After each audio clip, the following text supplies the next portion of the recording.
Good morning, good evening, good afternoon. Welcome to the Indian Military History Podcast. I'm your host Vikram Dalal, and today we have with us our favorite infantry officer, Colonel S.K. Dalal, retired from the Indian Army, also my father. Welcome to the show, Dad. Thank you, Vikram. Thank you. It's nice to be again with you. Good morning, good evening to all listeners. Okay, Yeah, yeah. Sorry Go नहीं ahead, नहीं go ahead, go ahead. पिछले कुछ कुछ दिनों में internet issues थे तो हमने वो रिजॉल्व कर दिए वहाँ पे। तो अभी we are back online to discuss all of the current affair जो कि दुनिया में हो रहे हैं, specially in the Middle East. तो आज के इस शो में हम बात करेंगे मिडल ईस्ट में क्या हो रहा है, ईरान में क्या हो रहा है अभी। कल परसों जो है 3 American soldiers were killed in some air strikes, in some drone strikes done by some Iraqi militias. तो उसके बारे में डिस्कस करेंगे, उसकी इम्पैक्ट क्या पॉसिबल इम्पैक्ट्स हो सकते हैं उस पर डिस्कस करेंगे। साथ में ही हम आज ईरान की कैपेबिलिटीज़ के ऊपर डिस्कस करेंगे। ईरान के पास एक बहुत ही ज़्यादा रिसोर्सेज है इन टर्म्स ऑफ बैलिस्टिक मिसाइल्स। तो उन कितनी सारी मिसाइल्स है, उनकी क्या कैपेबिलिटीज़ है, क्या रेंज है, कितना उससे डिस्ट्रक्शन हो सकता है, उस पर डिस्कस करेंगे। और इसराइल में जो है उस पर क्या इम्पैक्ट पड़ेगा, अगर वॉर होती है तो उस पर क्या इम्पैक्ट करेगा। साथ में थोड़ा हम बहुत डिस्कस करेंगे पाकिस्तान में भी क्या चल रहा है, और साथ साथ में इंडिया का इसमें क्या स्टैंस है। तो ये सब हम आज डिस्कस करेंगे। तो let's start of with what is happening in the middle east, कि Okay, अभी जो क्या हुआ है latest. Let's start with that. yeah. Before that, थोड़ा हम उसकी वॉर के ऊपर जाते हैं। नेतन्याहू ने क्लियर में बिल्कुल स्टेटमेंट दे दिया है कि हमारे जो एरिया है, जो ग्रेटर इसराइल का जो प्लान है, उस प्लान को हम कामयाब करेंगे और उस ग्रेटर इसराइल के अंदर हमें कोई अरब एक्सेप्टेबल नहीं है। यानी कि वो हमस, वेस्ट बैंक, इन सबको क्लियर करना चाहते हैं। अगर जॉर्डन का रिवर वाला मैप दिखा दें तो I be grateful. Okay, let me just set that. Netanyahu ने बिल्कुल क्लियर वर्ड्स में बोल दिया है कि दिस इज नॉट नेगोशिएबल। और इसराइल पॉपुलेशन भी उनके साथ है। इसराइलीज भी चाहते हैं कि यस, ग्रेटर इसराइल जो है वो हम ग्रेटर इसराइल बना के रहेंगे। अभी जो नेतन्याहू ने बोला है वो ये बोला है कि सी से लेकर जॉर्डन रिवर जो कि नॉर्थ टू साउथ आ रही है अलोंग द बाउंड्री, अच्छा, ईस्ट तो के बीच का एरिया ग्रेटर इसराइल है। मतलब वो जो बाद में जो बार बार बोलते हैं from the river to the sea, from the तो रिवर टू द सी, ये एरिया है वो। ये वो रिवर हो गई और ये वो और सी ये हो सी गया। हो गया। हालांकि जब पैलेस्टीनियंस बोलते हैं तो उसको बोलते हैं कि that that is called genocidal intent, but this stuff, the जो statements are they're coming from the Israeli side also, openly from the Israeli prime minister, Israeli government officials. तो ये इनका इंटेंट है कि from the river to the sea. Okay. River to the sea. और अगर आप river to the sea देखें तो west bank complete Gaza strip, इन दोनों को इन्होंने एसिमुलेट करना है with in the state of Israel. और उसके अंदर ये भी है कि कोई भी अरब आदमी इस एरिया के अंदर नहीं रह सकता। So Okay. These are the no go areas, उन्होंने बिल्कुल क्लियरली डिफाइन कर दिए हैं। और ये इसके अंदर कोई नेगोशिएशन का कोई चांस नहीं है। ये नेतन्याहू की स्टेटमेंट के बाद इसकी रिपरकशंस क्या है? अगर हम देखें कि अरब कंट्रीज को, तो अरब कंट्रीज में क्या है कि ये तो पैलेस्टीनियंस हैं, लेकिन हैं तो अरब ही बेसिकली। Yeah. जब अरब्स ने एक्सपेंशन शुरू हुआ after the in the 8th 9th centuries, उस टाइम पे तो अरब्स ने इराक और मिडिल ईस्ट के बाकी एरियाज के ऊपर इजिप्ट तक अटैक करके इन एरियाज पे कब्जा कर लिया था। अरब मुस्लिम्स ने Okay. उस टाइम पे अरब्स के अलावा बाकी सब नॉन मुस्लिम पॉपुलेशंस थे। और इनको ये शुरू शुरू में जब ये हमले किए इन्होंने अरब्स ने, तो इनको धिम्मी बोलते थे, धिम्मी, कि लोकल्स को वो धिम्मी बोलते थे। लेकिन अच्छा। धीरे धीरे और शुरू में इन्होंने अरब्स अपने आप को अलग रखते थे, जैसे यहाँ पे हमारे यहाँ अंग्रेजों ने अपने आप को अलग रखा और बाकी इंडियन पॉपुलेशन को वो अलग रखते थे।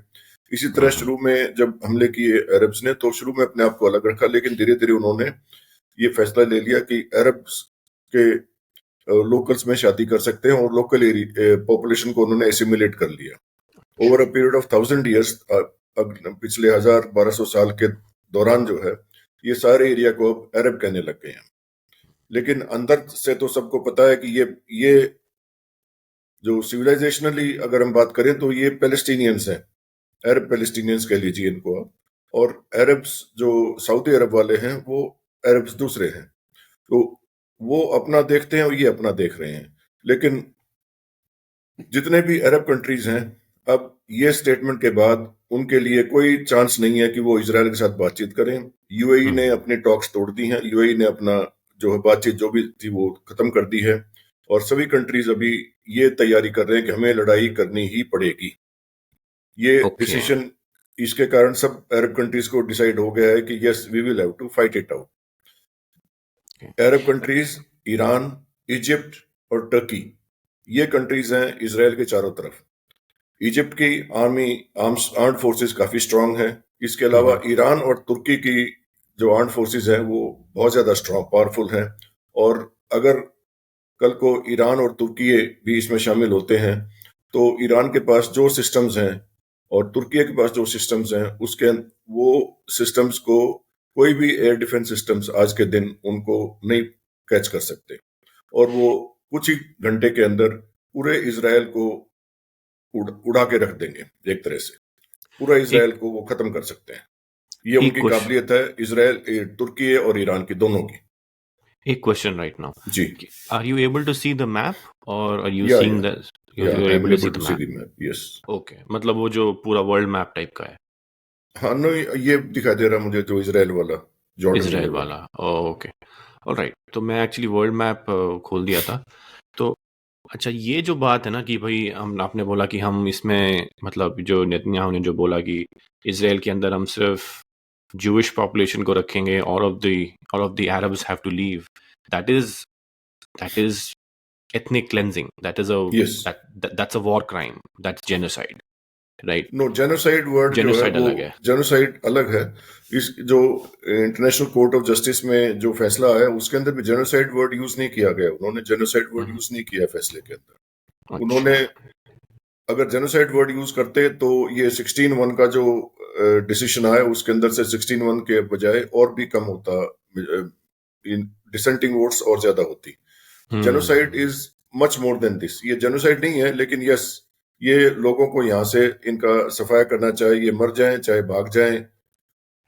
As far as Israel is concern, Israel का ये कहना है कि कुछ लोग गजा के अंदर जो हमस के साथ हैं, हम्म। और बाकी लोग जो गजा में रह रहे हैं क्योंकि वहां रह रहे हैं इसलिए वो हमस को सपोर्ट करते हैं। तो आई मीन, वहाँ पे पाँच इसराइल का साल के कहना है कि बच्चे जो हैं, भी तीन वहां पे तीन साल लोग के हैं बच्चे वो हैं, सब वो कोई हमस के कोई साथ है। हाँ, मतलब ये तो पॉइंट ऑफ व्यू है उनका, लेकिन ये गलत पॉइंट ऑफ व्यू है ना कि हाँ 5 साल के बच्चे हैं, 3 साल के बच्चे हैं। ऐसा तो हो नहीं सकती, वो बच्चे भी सपोर्ट कर रहे हैं उनको। अब आ, आज के दिन वर्ल्ड की हालत ही ऐसी हो गई है कि कोई भी किसी कंट्री के ऊपर कोई कंट्रोल नहीं रहा है ना। या कि जिस कंट्री को कहीं पे भी इतनी क्लींजिंग करनी हो, कहीं पे अपने एरियाज को, अपने कुछ जो पेंडिंग इश्यूज हैं उनको सॉर्ट आउट करना हो, वो अपने अपने इश्यूज में सॉर्ट आउट करने में लग गए हैं। अब Is it fair to say that the जी, rules based order is dead? Rules based order is not dead exactly, but yes, rules are being flouted depending on who the person is. Flout Well, कौन the करता है? rules, they have a set of rules, but if the yes, rules are not applied equally to everyone, yes. then the rules based, then there is no order. From that perspective, the rules based order is dead because वो तो मैं खैर पहले भी ऐसा ही होता ही था कि वो रूल्स किसी, मतलब जो अमेरिका के एडवर्सरीज है, जो वेस्टर्न कंट्रीज के एडवर्सरीज हैं, उन्हीं को अप्लाई किया जाएगा कि भाई जब रशिया अटैक करता है तब हम सैंक्शंस करेंगे, तब यूएन सिक्योरिटी काउंसिल में ये काफी कुछ बोलेंगे। लेकिन जब जेनोसाइडल इंटेंट यहाँ पे दिखाई देता है या फिर यहाँ पे एथनिक क्लेंजिंग की बात होती है ओपनली, तब हम कुछ नहीं बोलेंगे क्योंकि बिकॉज दे अब are an ally of the West. अब अमेरिका के ऊपर आती है बात। अमेरिका का स्टांस टोटली प्रो इजराइल है। अमेरिकन गवर्नमेंट और complete governmental agencies all are supporting Israel in totality. Right. लेकिन अमेरिका, आज के दिन जो हालत है उसके अंदर, अमेरिका लड़ाई के अंदर इजराइल के साथ जाना तो चाहता है, लेकिन अमेरिका को अपनी रेस्ट्रिक्शंस बहुत हैं। अब हम इसके अलावा, अब नेक्स्ट हम आ जाते हैं कि आज के दिन सिचुएशन क्या है मिडिल ईस्ट में, उससे ओके, पहले। Let me bring up that map जो या, कि दिखाता है। ओके, आपको मेरा मैप दिख रहा होगा ना अभी? Yes, yes. Okay, there you go.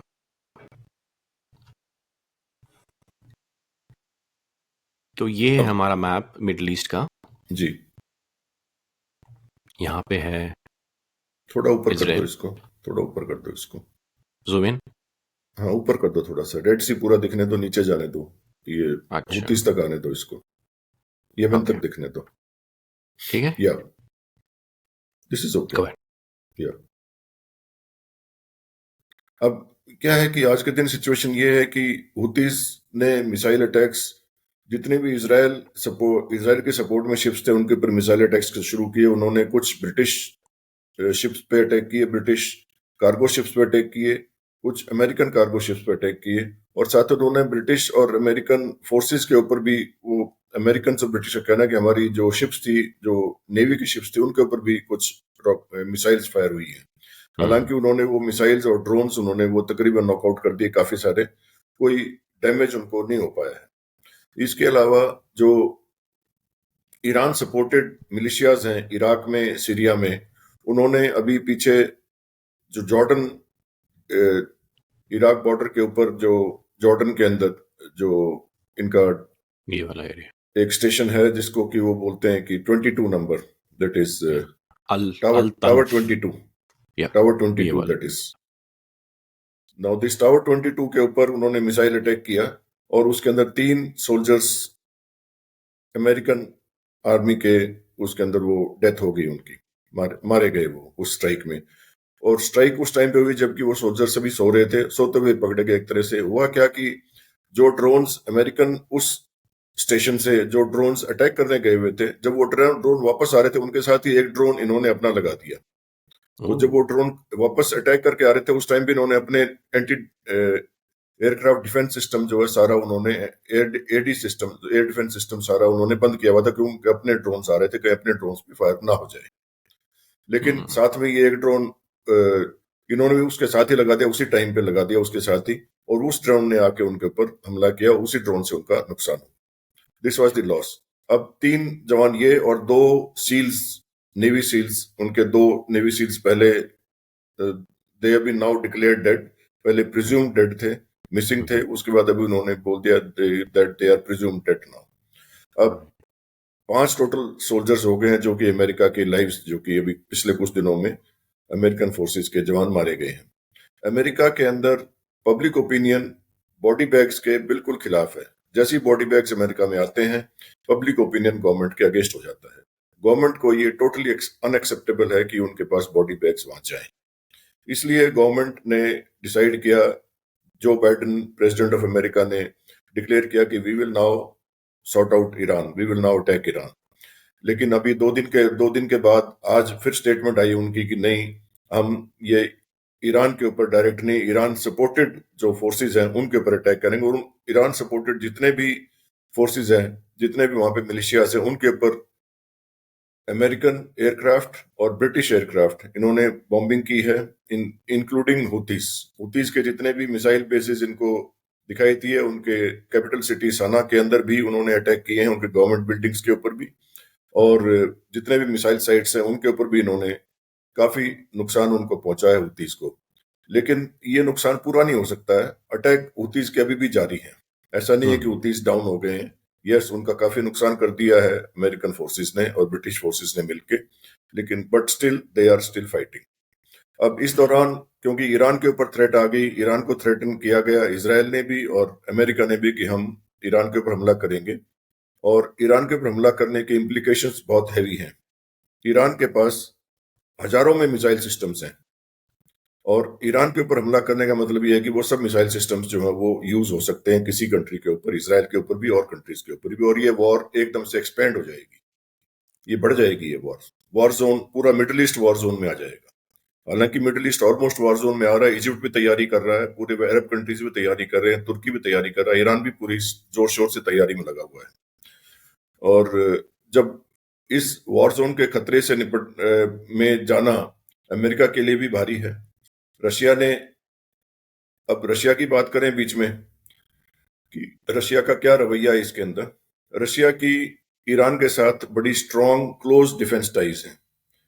Russia और ईरान, इनकी ट्रीटी साइन होने के लिए रखी हुई है रशिया में टेबल के ऊपर, और वो कभी भी साइन हो सकती है, लेकिन वो फॉर्मेलिटी है। उससे पहले ही रशिया और ईरान का आपस में डिक्लेरेशन बड़ा क्लियर है कि अगर ईरान के ऊपर हमला होता है तो Russians will intervene, there is no doubt about it.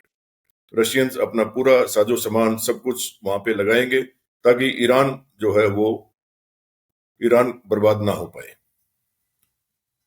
ये तो रशिया रशिया का रवैया, रशिया का इसमें स्टेटमेंट है। इसके अलावा चाइना ने दो बड़ा क्लियरली अमेरिका को बोल दिया है, अमेरिका को क्वेश्चन कर दिया है कि अगर आप इसमें ईरान के ऊपर हमला करेंगे तो इसके नतीजे बहुत बुरे होंगे और वो भुगतान सबको करना पड़ेगा। चाइना की ट्रेड इस एरिया से बहुत ज्यादा गुजरती है और चाइना अपनी ट्रेड को जारी रखना चाहता है। चाइना नहीं चाहता कि उनकी ट्रेड का नुकसान हो, इसलिए दो चाइना ने अमेरिका को भी बोला और चाइना ने ईरान को भी बोला है कि आप अपने जितने भी आपके मिलिशियाज हैं इनको थोड़ा कंट्रोल में रखो, इनको बोलो कि अमेरिकन के ऊपर हमले ना करें और मेहरबानी करके थोड़ा शांति रखें कुछ दिन के लिए। ये दो ईरान को तीन बड़ी सख्ती से चाइना ने बोला है। दो तीन तो अब सवाल है। हालात एक ये मिनट। हैं कि अब धीरे धीरे करके अमेरिका भी ठंडा पड़ रहा है और ईरान भी ठंडा पड़ रहा है। कुछ दिन के लिए ये अटैक छोटे मोटे होते रहेंगे, लेकिन अटैक्स का लेवल अभी डाउन होने का अंदेशा है। या ओके, दो तीन सवाल है इसमें। पहली जी तो कि आपने बोला जैसे इजिप्ट तैयारी कर रहा है, तुर्की ईरान वगैरह तैयारी कर रहे हैं। अगर हम एक टाइमलाइन देखें कि भाई ये कंट्री जो है जिसको, बिकॉज जो अक्टूबर 7 को अटैक हुआ किसी को एक्सपेक्टेड था नहीं। इट वाज नॉट लाइक कि ईरान के साथ उन्होंने कोऑर्डिनेट किया था किसी और कंट्री के साथ, उन्होंने यूनिलैटरली अटैक कर दिया हमास ने, तो इनको पता नहीं था।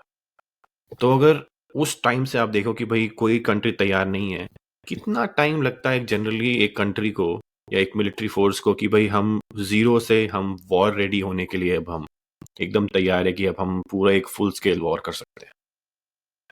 या सभी कंट्रीज के पास, जो कंट्रीज के नाम लिए हैं उसके अलावा सऊदी अरेबिया भी और दूसरे कंट्रीज में भी सबके पास आर्म्ड फोर्सेस हैं और आर्म्ड फोर्सेस को ऑर्डर्स होते हैं इमीडिएटली हर ऑपरेशन के लिए, हर लड़ाई के लिए तैयार रहना। वो लंबा दौर नहीं लगता लड़ाई का, लेकिन क्या है कि अब जैसे ये पूरे मिडिल ईस्ट में अगर लड़ाई फैलेगी तो वो लड़ाई दूसरे टाइप की होगी। उसके अंदर मिसाइल सिस्टम्स भी चलेंगे, anti air defence missile, air defence systems भी लगेंगे नए। कौन किसको क्या मार सकता है, किसकी काबिलियत क्या है, उसके हिसाब से सबको अपनी अपनी तैयारी दूसरे तरीके से करनी पड़ेगी। अब तक उनकी कन्वेंशनल वॉरफेयर की लड़ाई थी। अगर हम कन्वेंशनल वॉरफेयर में इसराइल और ईरान और दूसरी कंट्रीज को देखें तो अमेरिका भी इस एरिया के अंदर, अमेरिका के 57,000 सोल्जर्स हैं आज के दिन मिडिल ईस्ट में डिप्लॉयड। वो पेनी पॉकेट्स में छोटी छोटी जगहों पे, और 57,000 जैसे अलग अलग जगह पे, कोई सीरिया में बैठा है, कई स्टेशन सीरिया में, कई स्टेशन इराक में है, कोई सऊदी अरेबिया में, कोई ओमान में है, कोई यूएई में, कोई कतर में है। इस तरह करके टोटल 57,000 ट्रूप्स हैं। ट्रंप ने अपने प्रेसिडेंटशिप के दौरान ट्रंप ने ऑर्डर दिए थे कि 20 में, आई थिंक 1919 और 20 में, 2020 में और 2019 में ऑल्सो, कि इन सबको विड्रॉ किया जाए। लेकिन जो ब्यूरोक्रेटिक सिस्टम अमेरिका में है, उस ब्यूरोक्रेटिक सिस्टम ने उस डिसीजन को डिले करते रहे, और वो क्योंकि ट्रंप ने सोचा कि शायद मैंने ऑर्डर दे दिया तो ये चल लागू हो जाएगा, ऐसे लागू नहीं होता। ब्यूरोक्रेटिक सिस्टम के पीछे लगना पड़ता है। वो ट्रंप ने ढंग से लगा नहीं, ट्रंप उनके पीछे, और वो डिसीजन उनका इम्प्लीमेंट नहीं हो पाया। तो वो 57,000 ट्रूप्स जो है वो जिस टाइम पे डिप्लॉयमेंट हुई थी उनकी, उस टाइम पे उनके अगेंस्ट कोई कन्वेंशनल फोर्सेस नहीं थी। यानी उनके अगेंस्ट सब मिलिशियाज, ISIS टाइप के लोग थे। अब कन्वेंशनल फोर्सेस का सामना करना पड़ रहा है। ये चेंज हो गया है अभी सिचुएशन में। अगर आप देखें तो ईरान की कन्वेंशनल फोर्सेस रेडी हैं। There is a 90,000 to 1 lakh strong conventional force जो कि हिजबुल्लाह के पास है लेबनान के अंदर, वो भी रेडी है। तुर्की के पास 20 लाख की सेना है, वो भी रेडी है। और उसके अलावा इजिप्ट की सेना है ही है। तो ये सब, सऊदी अरेबिया वगैरह के पास तो ज्यादा काबिलियत नहीं है, लेकिन लड़ाई की काबिलियत उनकी काफी कम है, लेकिन फिर भी फौज तो उनके पास भी है। तो ये अब सिचुएशन ऐसी होगी कि अमेरिकन जो ट्रूप्स वहां पे बैठे हैं वो इन कन्वेंशनल फोर्सेस का मुकाबला किसी तरह से नहीं कर सकते, उनके खिलाफ वो कोई एक्शन भी नहीं ले सकते हैं। तो अब उनका वहां बैठना एक वो टारगेट दे रहा है इन दूसरे लोगों को कि हमारे ऊपर हमला करो। वो एक तरह से टारगेट बन गए हैं मिलिशिया। इसमें कॉन्स्पिरेसी थ्योरी ये है कि उनको टारगेट बना के रखा हुआ है ताकि अगर एक बड़ा स्ट्राइक हो जाए उन पे तो that will force the American government to come in and then and really deploy a lot of forces into the Middle East and go in a full scale war against Iran, जो yes, कि यहाँ की जो neo cons हैं वो चाहते हैं एक फुल स्केल वॉर। उनका एक एजेंडा था, एक टिकट आइटम है कि इराक को हमने ख़त्म कर दिया, लिबिया को ख़त्म कर दिया, सीरिया को भी एकदम खोखला कर दिया, ईरान बचा हुआ है अभी। तो इनका एक ऐसी कॉन्स्पिरेसी थ्योरी भी है कि उनको रखा हुआ है इसीलिए ताकि वो टारगेट बने रहें। इस पे क्या सोच है आपकी? ये बिल्कुल ठीक है। वो टारगेट जब उनके ऊपर कुछ अटैक, जैसे अभी 3 बॉडी बैग्स गए उनके, तो एकदम से अमेरिका के अंदर हो गया कि ईरान के ऊपर हमला करो, आवाज राइट। उठने लग गई। ये सब आवाजें इसीलिए वो इसीलिए रखे हुए हैं ताकि आवाजें उठें और ईरान के ऊपर हमला किया जाए। इसराइल भी करना चाहता है हमला, अमेरिका भी करना चाहता है हमला ईरान के ऊपर, लेकिन उस हमले की रिपरकशंस, उसकी आगे क्या होगा, उसके बारे में भी अमेरिका और इसराइल को सोचना जरूरी है। और उसी सोच के दौरान ही रशिया और चाइना की तरफ से मैसेजेस गए हैं। और अब जो बाइडेन का स्टेटमेंट जो है वो थोड़ा सा कूल डाउन वाला है कि हम मिलिशियाज को टारगेट करेंगे। इसमें इस इंटरेस्टिंग बात ये है सोचने वाली कि भाई जब इनने इराक पे अटैक किया, like the first Iraq war और even the second Iraq war, Iraq को बैक करने वाला कोई नहीं था। Right, Saddam Hussein had his own army, लेकिन ऐसा नहीं था कि चाइना या फिर रशिया जैसी कंट्रीज जो है उनको military as well as economic backing दे सकती हैं। ऐसा कोई उस टाइम मतलब अगर एक जो प्रॉक्सी वॉर जिसे कहते हैं ना कि हम हमारे पास भी एक अच्छी बैकिंग है तो हम उनको अच्छा टक्कर दे सकें, ऐसा हिसाब नहीं था। लेकिन ये सोच रहे हैं कि वही इराक वॉर वाला हिसाब है कि ईरान को जाएंगे, but Iran has its own very strong capabilities and at the same time it has the economic backing as well as the military backing of China and Russia respectively. Is that a fair statement to make? yes, it is a fair statement for many reasons. One is Iranians Persians हैं। Hmm. Persians की historically they have fought, इस पूरे area के अंदर Arabs ने कब्जा कर लिया था। सऊदी अरेबिया से निकल के जब ये अरब पेनिनसुला से निकल के सब जगह गए तो इन्होंने सब एरिया को, इजिप्ट तक कब्जा कर लिया था, स्पेन तक पहुंच गए थे। ईरान को नहीं कब्जा कर पाए। ईरानियंस मुस्लिम बन गए, वो अलग बात है, लेकिन ये कहना कि उनके ऊपर अरब्स ने कब्जा कर लिया, sorry, that did not happen. Iranians Zoroastrianism छोड़ के मुस्लिम बन गए और शिया मुस्लिम तकरीबन मेजोरिटी है उनकी, but they did not allow Arabs to conquer Persia that time. So Persians की history of fighting is quite different from the Arab world. Number one. Number two, जो अमेरिका की बात हो रही है कि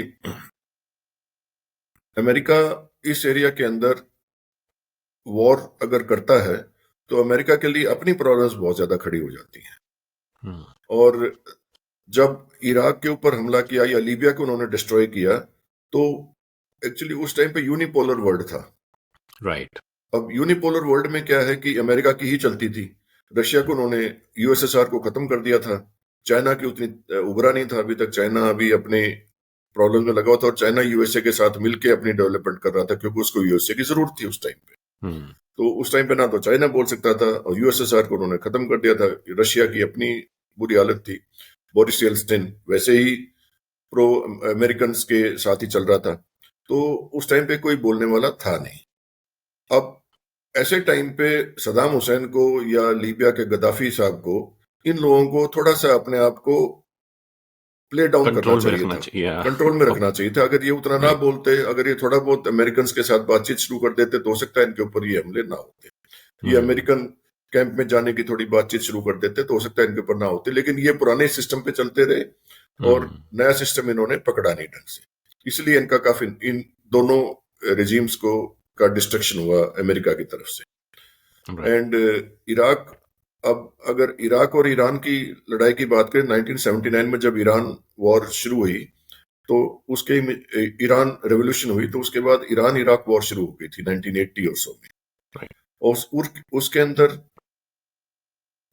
कई $100 मिलियन के वेपन्स वगैरह अमेरिका ने दिए इराक को, ईरान को डिस्ट्रॉय करने के लिए। And there was something called a war of cities. दोनों एक दूसरे के सिटीज के ऊपर जो है मिसाइल्स खड़काते थे और इनका मकसद यह था कि ईरान को डिस्ट्रॉय कर दिया जाए through a proxy called Saddam Hussain. लेकिन वो प्रॉक्सी कामयाब नहीं हुई और वो प्रॉक्सी को खुद ही उन्होंने फिर जब मौका मिला तो उसकी गर्दन मरोड़ दी। This is what they did with Saddam Hussein in the end. Yeah, it is very dangerous to be an American ally unless you're Israel.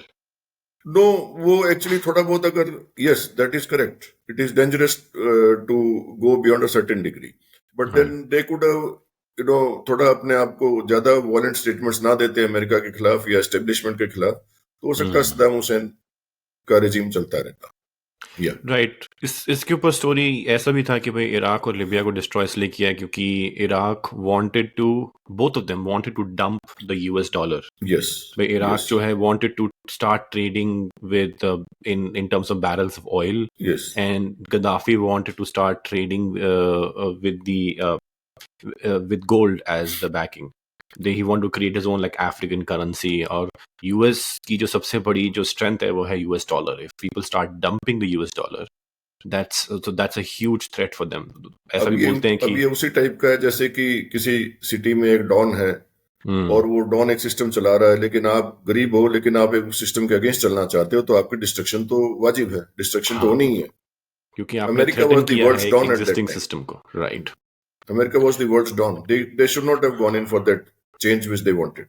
वो टाइम या गलत था अभी वो, गलत, लेकिन अब टाइम अब बदल टाइम गया. अभी डिफरेंट है, एक यूनिपोलर से एक मल्टीपोलर वर्ल्ड की मल्टीपोलर तरफ वर्ल्ड जा हो रहे गया हैं है। अभी. यस, अब राइट. टाइम डिफरेंट है, और ईरान इसीलिए ईरान खड़ा होने की काबिलियत रखता है। नंबर एक तो ईरान रखता की है. खुद की काबिलियत है, और दूसरी बात यह है कि मल्टीपोलर वर्ल्ड है, उसके अंदर रशिया और चाइना दोनों फोर्सेस इक्वली स्ट्रांग है अमेरिका के अगेंस्ट खड़े।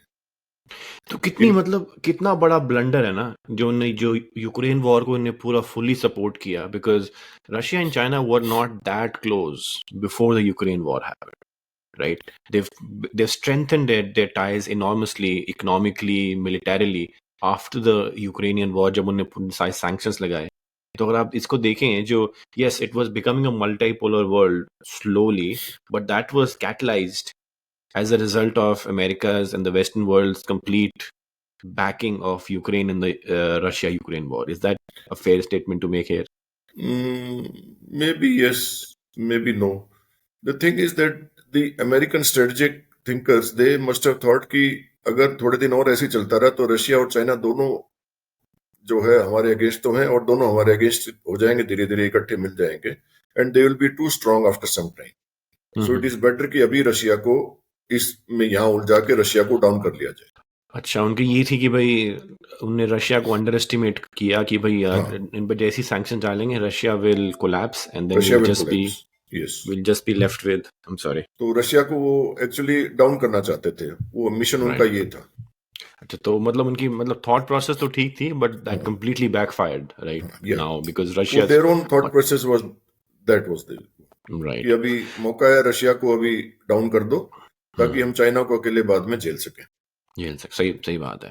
या अब ईरान के बारे में बात करते हैं. राइट. तो जी, हमने ये कहा था कि हम ईरान की कैपेबिलिटीज के बारे में ईरान बात की करेंगे, कैपेबिलिटी ओके। इनकी ballistic missiles. But before we go into that, मैं बहुत दिनों से इसके बारे में सोच रहा हूँ, क्योंकि भाई एक ईरान न्यूक्लियर डील थी जो JCPOA, राइट, जॉइंट, जो भी इसका फुल फॉर्म है, जिससे ट्रम्प, जो कि ओबामा के अंडर जबकि जो बाइडेन वाइस प्रेसिडेंट था तब उन्होंने उसको सेटअप किया था. John Kerry was the person who या सॉर्ट ऑफ उसका पूरा करता धरता टाइप.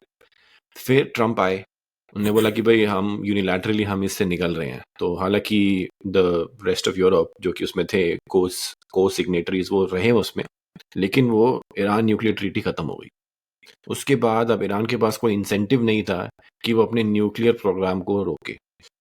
तो अब जब अक्टूबर 7 पे अटैक हो गया तो ईरान को पता चल गया होगा कि भाई ये अगर एस्केलेशन चलता रहा तो एक टाइम ऐसा आएगा जबकि हमें शायद एक न्यूक्लियर बॉम्ब को हम पे एक बहुत बड़ा थ्रेट आए from Israel as well as the United states.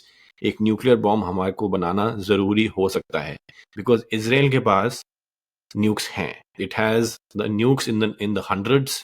No one, it is unacceptable, मतलब सबको पता है, ओपन सीक्रेट है वो बाहर, मतलब people don't say it in public, but they have nukes and they have this Samson, like called the Samson option, right? कि अगर सब कुछ खत्म हो रहा होगा तो हम सब कुछ खत्म करके चले जाएंगे अगर हमें पूरा एक वो अटैक. तो मेरा क्वेश्चन ये है इसमें, ईरान के पास अभी 3 महीने से ज्यादा टाइम हो गया है, तो क्या आपको लगता है कि ईरान एक ऐसे स्टेज पे आ गया होगा कि उनने इतना यूरेनियम एनरिच कर लिया होगा कि उनके पास they have a couple of nukes with them at this point of time? No, इसके अंदर सिर्फ गेस्टिमेशन की जा सकती है, बिकॉज इसकी करेक्ट इंफॉर्मेशन किसी के पास नहीं है। ईरान तकरीबन 60% एनरिच कर रहा है यूरेनियम को, जो कि 3.67 लिमिट है एज पर दी पॉलिसी जो आप बता रहे थे, उसके मुताबिक it is 3.67%, but presently they are doing 67% तक एनरिचमेंट कर रहे हैं। दैट इज क्वाइट लाइक उससे थोड़ा सा और जाके आगे weapons I think weapon grade के लिए 95% तक इनको करना 95% पड़ता है। चाहिए, बट 67% तक वो मतलब डिक्लेयर्ड ऑलमोस्ट है कि यस 67% तक they are doing. And but this was before October 7th। This was Iran का अक्टूबर 7 के कारण कोई डिसीजन मेकिंग नहीं हुआ ऐसा कुछ। ईरान का तो डिसीजन कई सालों से है कि हमारे ऊपर हमला किसी ने जब भी मौका मिलेगा ये हमारे ऊपर हमला करेंगे ही करेंगे। So Iran has been preparing for this for many years since I would say 2000। So is it safe to say that it's likely that they have nukes at this point of time? I would personally, I would feel that Iran is not that much of a fool not to have nukes. Right. Iranians are not fools. They would be having nukes. This is what my assumption is. But they will not show. But they will not show their cards right at this point. They will show those cards. Right. Only at a point and place where they choose कि भाई अब हमारे पास time आ गया कि अब और कुछ option नहीं बचा है, तो अब हमें ये बताना पड़ेगा कि हमारे पास न्यूक्स भी हैं। बाय द वे जी, अगर हम ईरानियंस की कैपेसिटी की बात करें, आज के दिन ईरानियंस के पास हजारों की तादाद में रॉकेट्स, मिसाइल्स हैं, सिस्टम्स हैं। ईरानियंस के ऊपर जब 1979 के बाद जब इराक ने हमला किया तो Iraq used Scud missiles, Russian Scud missiles were used, जिनकी रेंज 200-300 किलोमीटर की होती थी, और वो इनके सिटीज के ऊपर उन्होंने अटैक किया। ईरान ने भी कुछ स्कड मिसाइल्स हासिल की और रफली उनको यूज करके, और उसके बाद ईरानियंस ने अपने आप से ही अपना R&D, रिसर्च एंड डेवलपमेंट शुरू कर दिया, और उनके रफ वो बनाने लग गए उनके रिप्लिकास, और धीरे धीरे उन स्कड मिसाइल्स के से ही चलते चलते वो आज के दिन हाइपरसोनिक मिसाइल्स तक पहुंच गए हैं with the help from Russians as well as Russian technology and Chinese technology both they and North Korea. अब अगर हम इनकी हिस्ट्री के ऊपर जाएं तो स्कड मिसाइल्स जो तकरीबन 200-300 किलोमीटर की रेंज थी, उसके बाद इनको अपनी मिसाइल्स को अपग्रेड करना था। रशियंस ने उस टाइम पे ज्यादा हेल्प नहीं की इनको, लेकिन चाइनीज और नॉर्थ कोरियंस ने इनको टेक्नोलॉजी ट्रांसफर भी किया और इनको काफी हेल्प किया टेक्नोलॉजी के अंदर अपना सिस्टम डेवलप करने के लिए फॉर मिसाइल डेवलपमेंट, और उन्होंने अपनी मिसाइल्स को डेवलप करना शुरू कर दिया। So this is in the 2000s, before that even. अच्छा, 90s में इन्होंने शुरू कर दिया था। 90s में इन्होंने शुरू कर दिया था। अच्छा। ईरान का जो ईरानियन रेवोल्यूशनरी गार्ड्स कोर है, उसके अंडर सारा मिसाइल सिस्टम है, और वो 1988 में इन्होंने ये इस फोर्स को एस्टेब्लिश किया था, जो कि स्ट्रेटेजिक मिसाइल फोर्स थी under the IRGC, aerospace force. उसके अंदर स्ट्रेटेजिक मिसाइल सिस्टम है, और उसके अंदर तकरीबन 15,000 सोल्जर्स हैं इनके। सो इनके पास, और आज के दिन हाइपरसोनिक मिसाइल्स हैं। अब इन्होंने अपने ईरान के अंदर इन्होंने तेहरान में एड्स भी लगा दी बड़ी बड़ी, 400 seconds टू तेल Aviv. 400 seconds to Tel Aviv। यानी कि 7 मिनट में तेल अवीव के ऊपर हमारी मिसाइल पहुंच जाएगी। ये आज के दिन इनकी काबिलियत। और मेरी अंडरस्टैंडिंग ये है कि जो हाइपरसोनिक मिसाइल्स होती हैं, उनको जो पेट्रियट मिसाइल सिस्टम है या पे जो करंट जो एग्जिस्टिंग एयर डिफेंस सिस्टम्स है, वो उनको नहीं रोक सकते हैं, जो मतलब या नहीं, हाइपरसोनिक मिसाइल्स जो हैं, अगर उनकी बात करें हम पहले, hypersonic missiles Mach 5 and above होती हैं, यानी कि साउंड से 5 टाइम्स वेलोसिटी ज्यादा या उससे ज्यादा। अब हाइपरसोनिक मिसाइल्स इनके पास दो तरह की हैं, एक तो ग्लाइडर व्हीकल्स हैं और एक क्रूज मिसाइल्स हैं। ग्लाइडर व्हीकल्स ये हैं कि जिनको कि रॉकेट्स लेके जाता है इनको, और उसके बाद आगे जाके छोड़ देता है, और ये अपने रॉकेट डिटैच हो जाता है इनसे, और अपने आप से वो मिसाइल ग्लाइड करके अपने टारगेट पे पहुंच जाती है।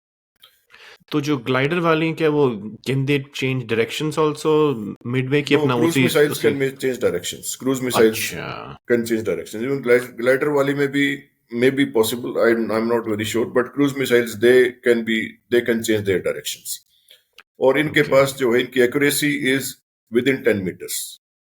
अच्छा, मतलब कि 10 मीटर्स का जो रेडियस होगा उसमें मतलब एरर ऑफ प्रोबेबिलिटी उनका 10 मीटर्स है, एक्यूरेसी इनकी 10 मीटर्स की है। अब पीछे इन्होंने अटैक किया था एक मोसाद के कोई एजेंट, कुर्दिश एजेंट था, कोई उसकी फैमिली को इन्होंने अभी इजराइल ने एक मिसाइल से मारा था उसको, अभी कुछ दिन पहले की ईरान बात ने है, ईरान इराक में। अब वो उसके घर पे हमला किया था मिसाइल से।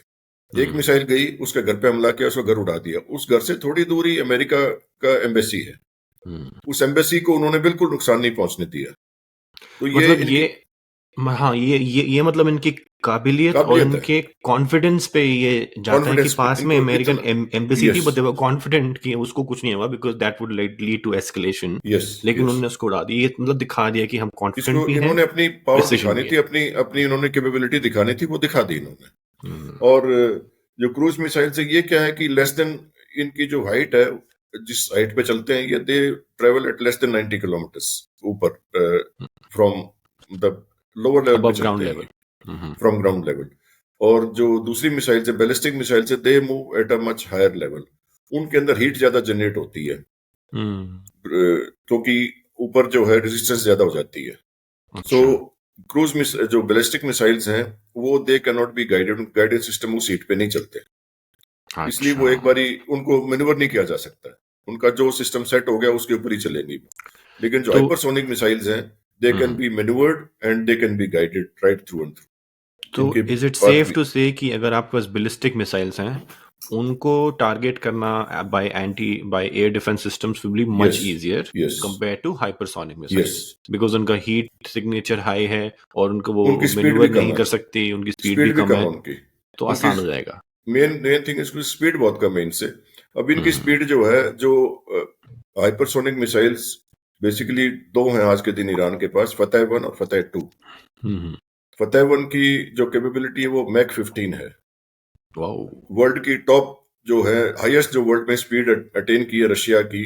रशिया इज सबसे आगे, रशिया इस टेक्नोलॉजी में, हाइपरसोनिक मिसाइल्स में। अमेरिका पीछे है काफी इनसे, रशिया से। हम्म वो they have achieved a speed of Mach 27, Russians. Wow.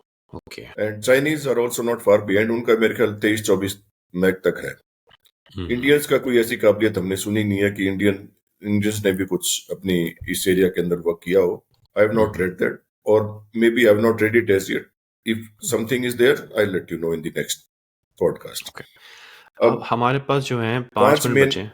Sorry, sorry, go ahead. हाँ, मैं बस इतना बोल रहा कि हमारे पास 5 मिनट बचे हैं। Okay, I now, wanted to sort of take this opportunity कि भाई हमने बात करी इसके ऊपर कि जो अभी वर्ल्ड का क्या सीन चल रहा है और कौन कौन सी कंट्रीज जो हैं इसके उसमें अलाइन कर रही हैं, मल्टीपोलर सिस्टम है, एक बड़ी वॉर की तरफ हम बढ़ रहे हैं। इसमें मेरे को इंडिया का पर्सपेक्टिव जानना था कि भाई एक तरफ तो हम हिस्टोरिकली हम रशिया के बहुत बड़े एलाइज रहे हैं, बिकॉज जब कोल्ड वॉर चल रही थी we were more, although we were non line, लेकिन हम सोवियत यूनियन के पास से, जब 71 वॉर हुई तब सोवियत यूनियन के साथ हमने एक ट्रीटी ऑफ फ्रेंडशिप साइन की थी, जब अमेरिका के अगेंस्ट मतलब एक वो खड़ा हुआ था हमारे साथ। लेकिन हमारे हिस्टोरिकल टाइज प्रो इसराइल भी हैं। इसराइल ने आके हमको काफ़ी बार सपोर्ट किया है जब हमारे पास वेपन सिस्टम्स कम थे। 65 वॉर में उनने हमको वेपन्स दिए थे। तो अब इसमें इस मल्टीपोलर वर्ल्ड में जहाँ पे अलग अलग कैंप्स बन रहे हैं, वेयर डज इंडिया स्टैंड और वेयर शुड इंडिया स्टैंड, आगे क्या लगता है आपको इसके बारे आज के दिन इंडिया स्ट्रेटेजिकली अलाइंड है विद यूएसए एंड इजराइल, में? जो इस माहौल में। लेकिन मिडिल ईस्ट में कुछ ऐसा हो गया है कि अगर उस अलायंस के साथ चलता है तो इंडियन शिप्स टारगेट की जा सकती है, इंडियन ट्रेड को इफेक्ट होगा।